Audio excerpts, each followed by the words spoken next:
और आम आदमी पार्टी आज घोषणा पत्र करेगी जारी। दिल्ली को पूर्ण राज्य बनाने का होगा मुद्दा। सीलिंग का मुद्दा भी घोषणा पत्र में हो सकता है शामिल।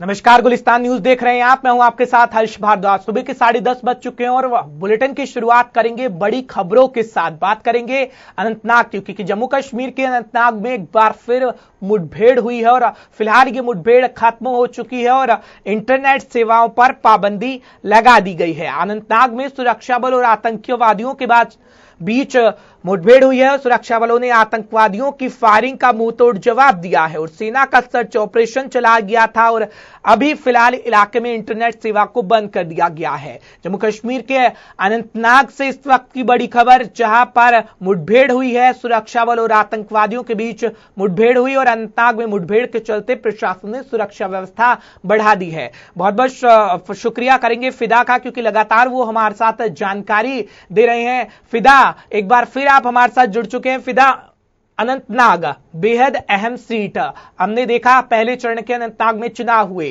जम्मू कश्मीर की अगर मैं बात करूं तो तीसरे चरण का चुनाव हो चुका है, जिसमें अनंतनाग में पहले चरण के चुनाव हुए हैं। बेहद अहम सीट ये रखती है। लेकिन अब की अगर बात करें तो अनंतनाग में आतंकी और सुरक्षा बलों के बीच मुठभेड़ होने हैं। दूसरे चरण के चुनाव अनंतनाग में होने हैं, तीसरे चरण के चुनाव अनंतनाग में होने हैं। बेहद अहम ये सीट और सुरक्षा व्यवस्था भी बढ़ा दी गई है। क्या कुछ खबर? बिल्कुल हर्ष, अगर हम दक्षिण कश्मीर के अनंतनाग की बात करेंगे, जहां पर पहला चरण का मतदान जो है वो खत्म हुआ, लेकिन आज बीती रात जो सेना, पुलिस और सीआरपीएफ को एक सूचना मिली कि बिजबाड़ा में एक घर में कुछ मिलिटेंटों की मौजूदगी है, जिसके फौरन बाद सेना, सीआरपीएफ और बिल्कुल जम्मू कश्मीर पुलिस ने इलाके की घेराबंदी की और मिलिटेंटों की तलाश जो है शुरू की। यूं ही मिलिटेंटों को खदशा हुआ कि शायद फौज, सीआरपीएफ और जम्मू कश्मीर पुलिस ने चारों ओर उनको घेर लिया और मिलिटेंटों ने फौज पर गोलियां चलाई। जवाबी कार्रवाई की गई और उस जवाबी कार्रवाई में 2 मिलिटेंट जो है वो हलाक हुए। हालांकि ये मुठभेड़ 4 घंटे तक इलाके में जारी रही और पूरा बिजबाड़ा जो है वो दहल उठा रात भर, और रात भर लोगों ने यही कहा कि गोलियों की आवाज कहां से आ रही है, लेकिन किसी को ये भी नहीं पता था कि शायद बिजबाड़ा जो टाउन है, बिजबाड़ा टाउन में सटे इस इलाके में एक घर में कुछ मिलिटेंटों की मौजूदगी की सूचना जब मिली। अभी की क्या कुछ खबर है? अभी एनकाउंटर खत्म हो चुका है, सेना का सर्च ऑपरेशन जारी है या फिर खत्म हो चुका है? देखिए हर्ष, अगर अभी की स्थिति की बात करेंगे, यहाँ पे जितने एग्जिट पॉइंट्स है वहां पर सीआरपीएफ की इजाफी नफरी को लगा दिया गया है, जम्मू कश्मीर पुलिस की नफरी को लगा दिया गया है, क्योंकि हालात को देखते हुए और हालात को काबू में रखने के लिए सीआरपीएफ की इजाफी टुकड़ियों को बहुत सारे जगहों पर रखा गया है, ताकि जो हालात है वो काबू में रहे। और उसके चलते, क्योंकि मिलिटेंटों के नमाज जिनाजा भी होने जा रहे हैं, क्योंकि भारी भीड़ जो है वो वहां पर नमाज जिनाजा में शामिल होने के लिए इलाकों में पहुंच रहे हैं। उनको देखते हुए भी कई सारे जगहों पे पहले ही कांटेदार जो तार है वो वहां पे लगा दी गई है, ताकि जो ज्यादा भीड़ है वो वहां पे जमा ना हो पाए। बिल्कुल फिदा, इंटरनेट सेवाओं को भी बंद कर दिया गया है। क्या कुछ खबर है कि अभी फिलहाल स्थिति?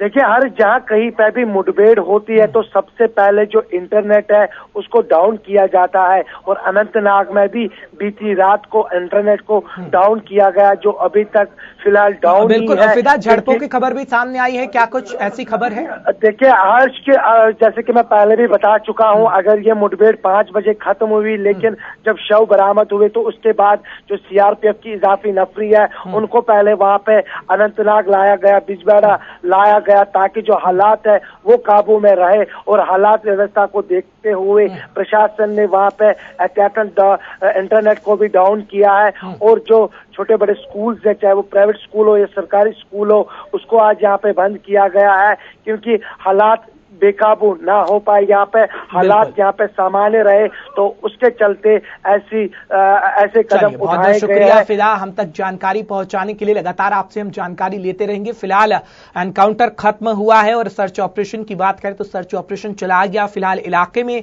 इंटरनेट सेवा को एहतियातन बंद कर दिया गया है और सुरक्षा बलों की जो तैनाती है वो पोलिंग स्टेशनों की अगर बात करें तो उस पर बढ़ा दी गई है, क्योंकि अनंतनाग में पहले चरण के चुनाव हो चुके हैं और 2 और तीसरे चरणों में चुनाव होने हैं। तो अनंतनाग में इस तरीके से आज मुठभेड़ हुई है, उसके बाद सुरक्षा व्यवस्था बढ़ा दी गई है, क्योंकि पहले चरण का चुनाव भी अनंतनाग में हो चुका है। बाकी 2 चरणों यानी दूसरे और तीसरे चरणों के चुनाव होने हैं। तो आगे बढ़े, लेकिन उससे पहले आपको इस वक्त की बड़ी खबर से रूबरू करवा देते हैं। दरअसल पूर्व मंत्री इमरान अंसारी के ठिकानों पर छापेमारी कार्रवाई की गई है। आयकर विभाग ने पूर्व मंत्री के घर ये छापेमार कार्रवाई की है। इमरान अंसारी के ठिकानों पर आयकर विभाग की छापेमारी हुई है। पूर्व मंत्री रह चुके हैं इमरान अंसारी और उनके घर पर अब छापेमारी कार्रवाई इस वक्त लगातार जारी है। इस वक्त की बड़ी खबर, आयकर विभाग ने पूर्व मंत्री के घर पर छापेमार कार्रवाई की है। इस खबर पर ज्यादा जानकारी के लिए हमारे सीनियर साथी इशफाक गौहर जुड़ चुके हैं। बहुत बहुत शुक्रिया इशफाक हमारे साथ जुड़ने के लिए। इशफाक, अगर बात कर ली जाए इमरान अंसारी की, एक बड़ा चेहरा, पूर्व मंत्री भी वो रह चुके हैं, अब उनके घर पर आयकर विभाग छापेमारी कर रहा है। नहीं है, बल्कि उनका एक बिजनेस एस्टेब्लिशमेंट है करण नगर के आसपास एरिया में, वहां पर हो रहा है, उनके घर पर नहीं है। इसलिए थोड़ा इसमें कंफ्यूजन हो जाएगा और बाद में एक कियोस्क की कुछ सिचुएशन जो है वो सिटी के अंदर बनती है। इसलिए क्लियर खबर जो है वो अब आईटी की तरफ से और हमारे जो सोर्सेज पुलिस के हैं और हमारे जो रिपोर्टर्स ने रिपोर्ट किया वो ये है कि उनके करण नगर में उनका एक बिजनेस एस्टेब्लिशमेंट है, वहां पर आईटी डिपार्टमेंट की छापामार कार्रवाई जो है वो चल रही है।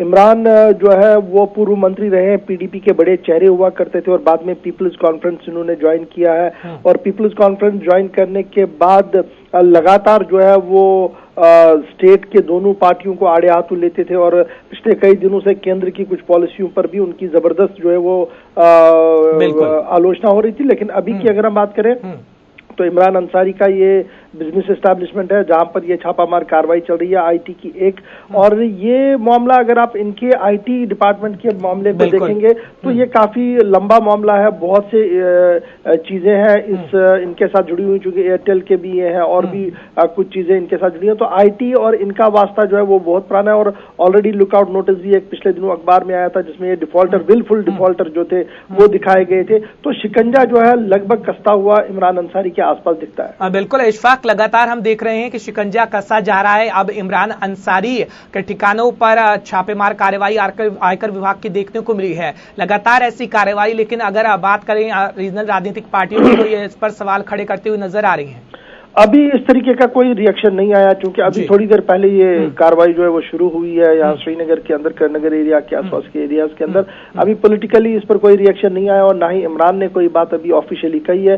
लेकिन बड़ी बात यह है कि आईटी डिपार्टमेंट ने अब बड़े लोगों पर भी हाथ डालना शुरू कर दिया। चलिए, बहुत बहुत शुक्रिया इशफाक का पूरी जानकारी के लिए। तो अब बड़े लोगों पर भी, जिस तरीके से हमारे सीनियर साथी बता रहे थे कि आयकर विभाग ने शिकंजा कसना शुरू कर दिया है। एक बड़ा चेहरा माने जाते हैं इमरान अंसारी, पूर्व मंत्री रह चुके हैं, उनके ठिकानों पर छापेमार कार्रवाई की जा रही है। इस वक्त की बड़ी खबर सामने आ रही है जहां पर आयकर विभाग ने पूर्व मंत्री के ठिकानों पर छापेमार कार्रवाई की है। तो कड़ा शिकंजा कसा जा रहा है। जिस तरीके से सीनियर साथी से हमारी बातचीत हुई, उन्होंने बताया कि किस तरीके से लगातार बड़े बड़े चेहरों पर अब आईटी विभाग की यानी आयकर विभाग की ये छापेमारी कार्रवाई हो रही है। उनकी नजर पूरी तरह से बनी हुई है। अब एक बड़ा चेहरा पूर्व मंत्री इमरान अंसारी के ठिकानों पर छापेमार कार्रवाई की गई है।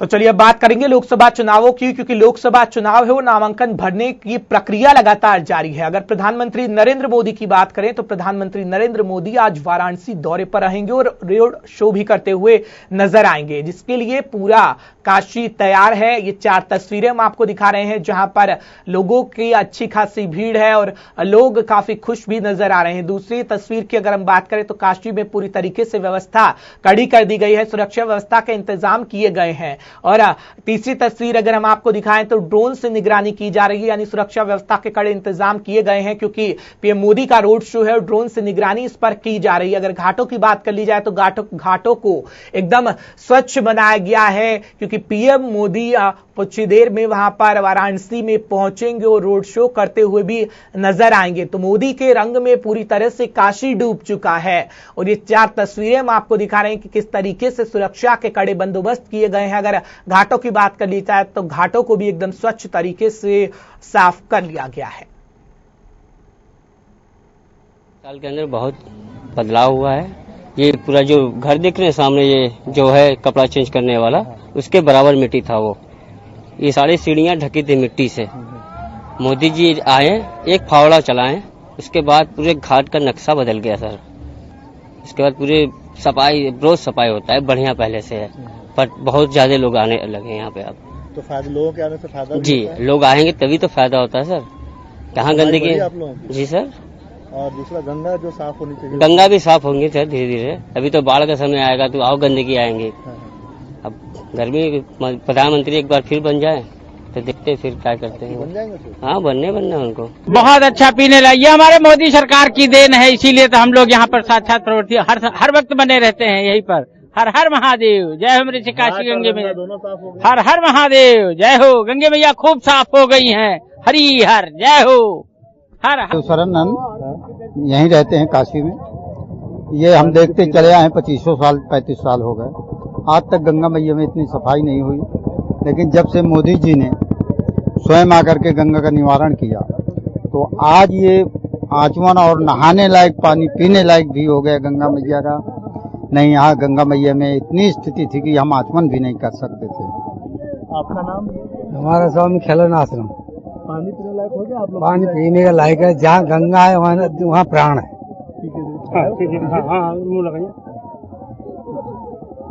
कोई दिक्कत नहीं है पानी पीने? पानी में कोई दिक्कत नहीं, हम तो सब दिन यही पानी पीते हैं। तब से पानी के जितने भी ये जो नाले हैं ये सब खत्म हो गए हैं और पानी काफी स्वच्छ हुआ है, काफी शुद्ध हुआ है। और हम लोग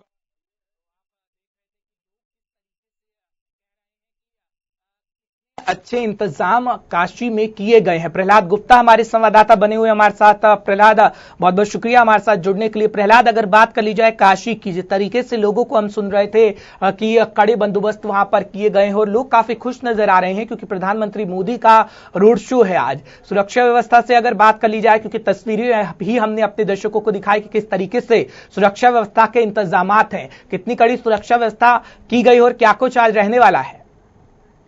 जी बिल्कुल, देखिए देश के प्रधानमंत्री जब भी अपने संसदीय क्षेत्र वाराणसी आते रहे हैं और काशी के जनता के लिए हर एक बार हर एक नई सौगात लेकर आते रहे हैं। हालांकि 2014 के चुनाव के बाद विकास कार्यों की बात करें तो जिस तरह से नरेंद्र मोदी अपने संसदीय क्षेत्र वाराणसी में कार्य किया है और जब जिस तरह से जो जनता की आश को लगाकर जो जनता आस लगाकर बैठी रही और वो हमेशा से वाराणसी आते रहे हैं और विकास कार्यों के लिए हमेशा सौगात देते रहे हैं। बात करें और 2014 के बाद 5 साल कार्यकाल पूरा होने के बाद भी यहाँ पे काशी की जनता, चाहे वो गंगा को लेकर हो, चाहे वो स्टेशन, चाहे वो रेलवे स्टेशन को लेकर हो, चाहे वो सड़क को लेकर हो और चाहे वो किसी भी तरीके का विकास कार्य हो, उन्होंने जमकर विकास किया है। उन 5 सालों में जो विकास दिखाया है वो पिछले कभी सरकार में कोई भी सांसद, अपने वाराणसी के क्षेत्र का सांसद कभी नहीं दिखाया है। हो सकता है आगे भी इसका नतीजा देखने को मिले।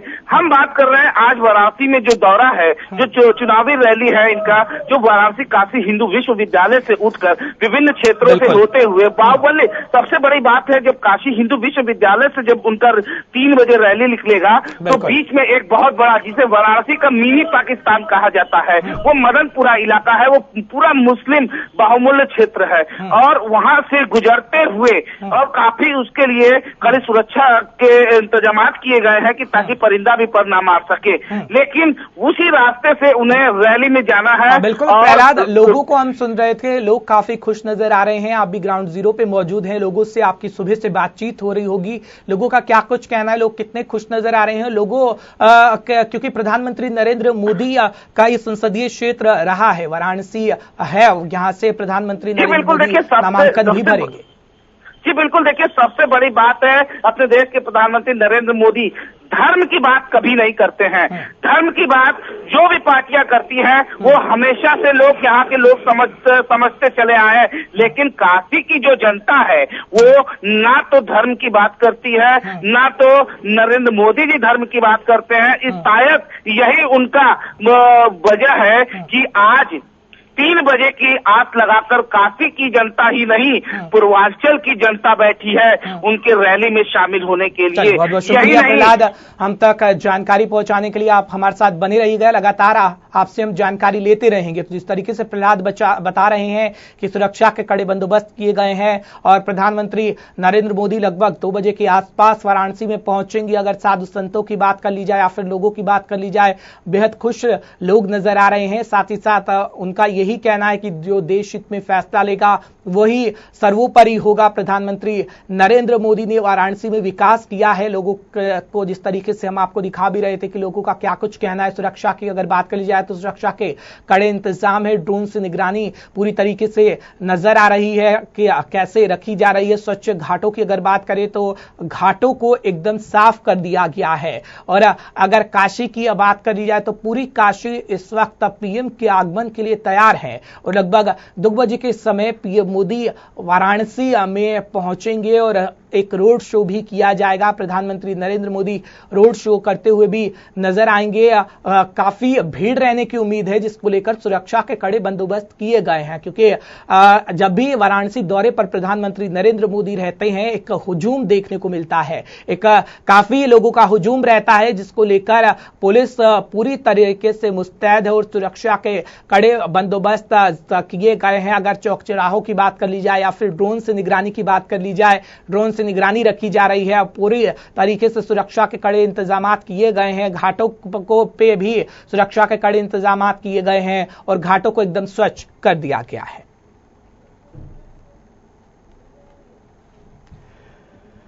पीएम के आगमन के लिए पूरी तरीके से काशी तैयार है और मोदी में काशी हो चुका है इस वक्त और सुरक्षा के कड़े बंदोबस्त कर लिए गए हैं। एक तरफ जहां ड्रोन से निगरानी रखी जा रही है, वहीं पर घाटों पर भी सुरक्षा के कड़े बंदोबस्त किए गए हैं। घाटों को स्वच्छ कर लिया गया है, जिस तरीके से ये तस्वीर हम आपको दिखा रहे हैं।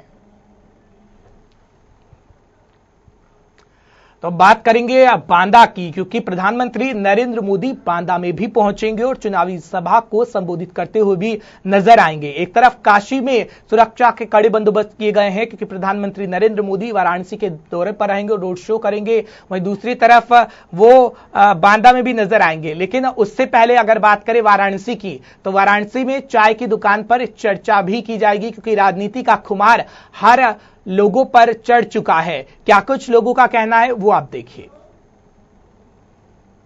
मैं से मोदी जी की लहरी देख रहा हूं, क्योंकि मेरे को सब लोगों की यही चर्चा हो रही है कि मोदी साहब आने के बाद यहां बनारस में 5 साल में जो डेवलपमेंट हुआ है वो डेवलपमेंट कभी पहले देखा नहीं है। आज गंगा को जितना साफ सुथरा किया गया है, जितना ब्यूटीफाई किया गया है, शहर में भी जितना इंफ्रास्ट्रक्चर बनाया गया है, ये मोदी साहब के आने के बाद ही हुआ है। सेटिस्फाइड है? फिर एक मौका देंगे?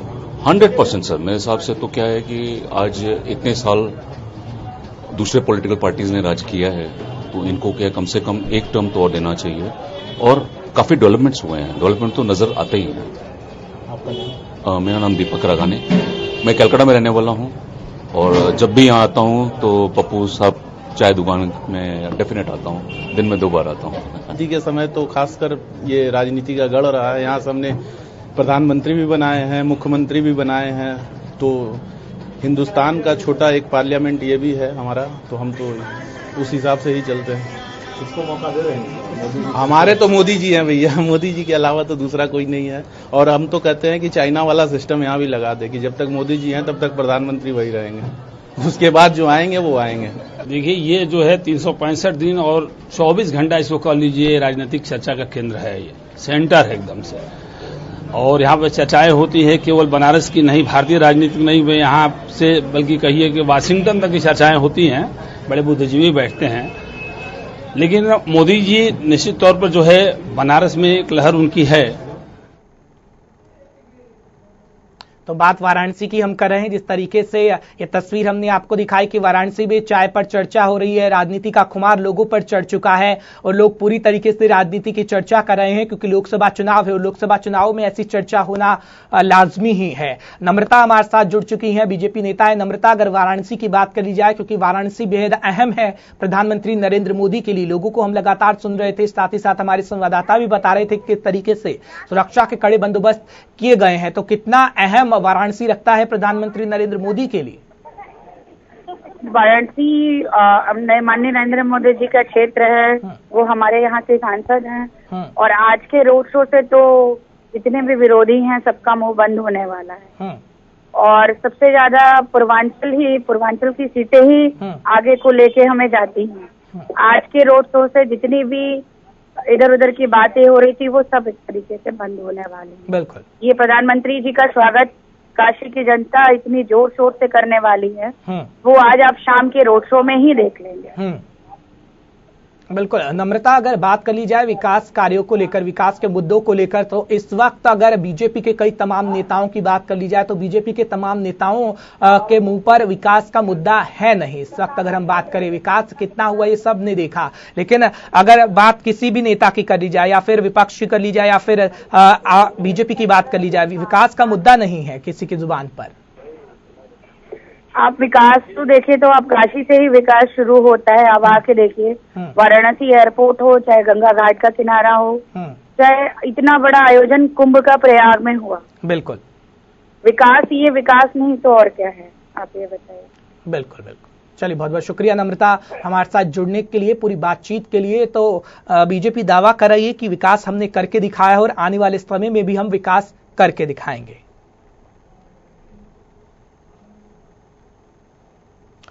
तो इससे पहले हम बात कर रहे थे वाराणसी की और फिर यूपी की बात करेंगे, क्योंकि यूपी के बांदा में भी प्रधानमंत्री नरेंद्र मोदी आज पहुंचने वाले हैं और यूपी के बांदा में एक चुनावी जनसभा को संबोधित करते हुए नजर आएंगे प्रधानमंत्री नरेंद्र मोदी। ये तस्वीर हम जो दिखा रहे हैं बांदा की है, जहां पर पूरी तैयारी कर ली गई है। तो प्रधानमंत्री नरेंद्र मोदी एक तरफ काशी में रहेंगे, दूसरी तरफ बांदा में भी आज प्रधानमंत्री नरेंद्र मोदी की रैली की और बांदा में पीएम मोदी जनसभा को संबोधित करते हुए नजर आएंगे, क्योंकि लोकसभा चुनाव है। 3 चरणों के मतदान हो चुके हैं और बाकी चरणों के मतदान होने हैं, लेकिन उससे पहले चुनावी सभा को संबोधित करते हुए प्रधानमंत्री नरेंद्र मोदी नजर आ रहे हैं। इससे पहले की अगर बात करें तो इससे पहले प्रधानमंत्री नरेंद्र मोदी कई जगह गए और चुनावी सभाओं को संबोधित किया, विपक्ष पर भी निशाना साधते हुए नजर आए। अगर यूपी के बांदा की बात करें तो कृषि विश्वविद्यालय कैंपस में वो ये जनसभा करेंगे और लोगों से सीधा सीधा संवाद प्रधानमंत्री नरेंद्र मोदी करते हुए नजर आएंगे। इलियास खान हमारे साथ जुड़े हुए हैं, बहुत बहुत शुक्रिया इलियास हमारे साथ जुड़ने के लिए। बांदा से इस वक्त संवाददाता है हमारे इलियास। अगर बात कर लिया है प्रधानमंत्री नरेंद्र मोदी की रैली को लेकर, तो क्या कुछ इंतजाम किए गए हैं? क्योंकि ये तस्वीरें हम दिखा रहे हैं जहां पर पूरी व्यवस्था की गई है। प्रधानमंत्री नरेंद्र मोदी वहां पर पहुंचेंगे, लोगों से सीधा सीधा संवाद करते हुए नजर आएंगे। तो लोगों का कितना हुजूम वहां देखने को मिलेगा और क्या कुछ व्यवस्था चालू हो गया है और जिस हिसाब से बाहर के क्षेत्रों से बराबर लोग आ जा रहे हैं और चारों तरफ से छावनी की तरह तब्दील कर दिया गया है कृषि विद्यालय को, जहां सुरक्षा एजेंसी और पैरामेडिकल फोर्स वगैरह है और पीएससी वगैरह इंटेलिजेंस एजेंसी और सुरक्षा व्यवस्था के चाक चौबंद किए गए हैं कि किसी भी प्रकार से प्रधानमंत्री की इस रैली में किसी प्रकार से कोई बाधा नहीं आना चाहिए। और जिस हिसाब से अगर शहर की बात करें ट्रैफिक को लेकर के, तो चारों तरफ सारी व्यवस्थाएं कर दी गई है, ट्रैफिक की भी व्यवस्था अलग की गई है। मतलब प्रधानमंत्री मोदी की लेकर रैली को लेकर के यहाँ लोगों में बहुत सारा उत्साह है। कहते हैं कि अगर प्रधानमंत्री नरेंद्र मोदी कहीं भी आते हैं तो कोई न कोई सौगात देकर के जाते हैं और यहाँ की पब्लिक को, बुंदेलखंड की पब्लिक को ये उत्साह है कि अगर वो आज बांदा आ रहे हैं तो कहीं ना कहीं वो बांदा की जनता को कोई ना कोई सौगात दे करके जाएंगे। चलिए, बहुत बहुत शुक्रिया इलियास पूरी जानकारी के लिए। हम आपसे लगातार जुड़े रहेंगे और जानकारी लेते रहेंगे, क्योंकि कोई ना कोई सौगात प्रधानमंत्री नरेंद्र मोदी की तरफ से दी जाएगी, ये इलियास खान का कहना है हमारे संवाददाता। फिलहाल लोकसभा चुनाव है और लोकसभा चुनावों को देखते हुए ही और ये सभाएं की जा रही है। हर राजनीतिक पार्टी पूरी कोशिश में लगी है और पूरी कवायद कर रही है कि किस तरीके से उसे जीत हासिल हो सके। अगर बात बीजेपी की करें तो बीजेपी भी पूरी रणनीति अपनी तैयार पहले से ही कर चुकी है और अब चुनावी जनसभाएं की जा रही है। तीसरे चरण का चुनाव हो चुका है, बाकी चरणों में चुनाव होने हैं, जिसको लेकर पूरे राजनीतिक पार्टी तैयार है। और अगर बांदा की बात कर ली जाए तो प्रधानमंत्री नरेंद्र मोदी काशी पहुंचेंगे, उसके बाद बांदा में भी प्रधानमंत्री नरेंद्र मोदी चुनावी रैली को संबोधित करते हुए नजर आएंगे। अब बात करेंगे भोपाल की, क्योंकि शिवराज सिंह चौहान भी आज बोले हैं। क्या कुछ उन्होंने कहा है, सबसे पहले वो हम आपको दिखाना चाहेंगे कि क्या कुछ वो कह गए हैं। उसके बाद कोशिश करेंगे कि हमारे संवाददाता जुड़ने की कोशिश करें। ये कोई दुख होगी। एक तो बंगाल में सुना था हमने, ममता दीदी वो नहीं उतरने दे रही थी, ममता दीदी के बाद कमलनाथ दादा आ गए। अरे भाई, सत्ता के मन में ऐसे चूर मत हो। ये पिट्ठू कलेक्टर सुन ले रे, हमारे दिन भी जल्दी आएंगे, तब तेरा क्या होगा। तो शिवराज सिंह ने की कहा है, कलेक्टर को धमकी दी है कि हमारे दिन भी जल्दी आएंगे, अब तेरा क्या होगा। इस खबर पर सुभाष श्रीवास्तव जुड़ चुके हैं, हमारे संवाददाता। बहुत बहुत शुक्रिया सुभाष हमारे साथ जुड़ने के लिए। सुभाष, अगर बात करें शिवराज सिंह चौहान की, तो शिवराज सिंह चौहान सीधे सीधे कलेक्टर को धमकी देते हुए नजर आए। शालीनता के लिए वो जाने जाते हैं, जब तक वो रहे मामा के नाम से सभी उन्हें जानते हैं। जब भी वो रैली को संबोधित करते हैं तो भांजे भांजियों का नाम जरूर लेते हैं कि हमारे भांजे भांजी खुश रहें, ये मैं चाहता हूं। लेकिन अब जो उनकी भाषा निकल रही है, चुनावी मौसम में ये कह लिया जाए तो कलेक्टर को धमकी दी और कहा कि जल्द ही हमारे दिन आएंगे। जी, जिस प्रकार से मुख्यमंत्री कमलनाथ के गृह जिले का ये मामला है छिंदवाड़ा का, जहां एक पांडुरना में उन्होंने एक रैली को संबोधित किया, उसके बाद में वह उमरेठ जाना चाहते थे, लेकिन कलेक्टर जो श्रीनिवास शर्मा है, उन्होंने उनके हेलीकॉप्टर को उतरने की इजाजत नहीं दी। तो उन्होंने वहीं पर सभा में जो है तो कलेक्टर को सीधी सीधी धमकी देते हुए कहा कि ये जो पिट्ठू है, कलेक्टर पिट्ठू है, पिट्ठू करके उन्होंने संबोधित किया। और जो है तो हमारे जब दिन आएंगे तो हम उनको देख लेंगे। तो इस प्रकार की जो भाषा का उपयोग किया है शिवराज सिंह चौहान ने, वो कहीं न कहीं मर्यादा में नहीं दिया है। और सीधा सीधा जो है तो निर्वाचन आयोग में भी कांग्रेस गई है और पूर्व मुख्यमंत्री शिवराज सिंह चौहान की शिकायत भी की हुई है। और इस प्रकार की जो अमर्यादित भाषा है, इसकी उम्मीद जो है तो प्रदेश और देश के लोगों को शिवराज सिंह चौहान अमर्यादित भाषा का प्रयोग होना लाजमी है, क्योंकि लोकसभा चुनाव है। बहुत बहुत शुक्रिया हमारे साथ जुड़ने के लिए और पूरी जानकारी के लिए। लगातार अपडेट हम आपसे लेते रहेंगे। फिलहाल लोकसभा चुनाव है और ऐसी बयानबाजी हो रही है। तीसरे चरण का चुनाव हो चुका है और बाकी चरणों में चुनाव होने हैं। सभी राजनीतिक पार्टियां पूरी रणनीति तैयार कर चुकी है और नामांकन भरने का सिलसिला भी लगातार जारी है। गुलिस्तान न्यूज पर खबरों का सिलसिला लगातार जारी रहेगा और हर खबर पर अपडेट हम आपको देते रहेंगे। फिलहाल इस बुलेटिन में बस इतना ही। देश और दुनिया की तमाम खबरों के लिए आप देखते रहिए गुलिस्तान न्यूज।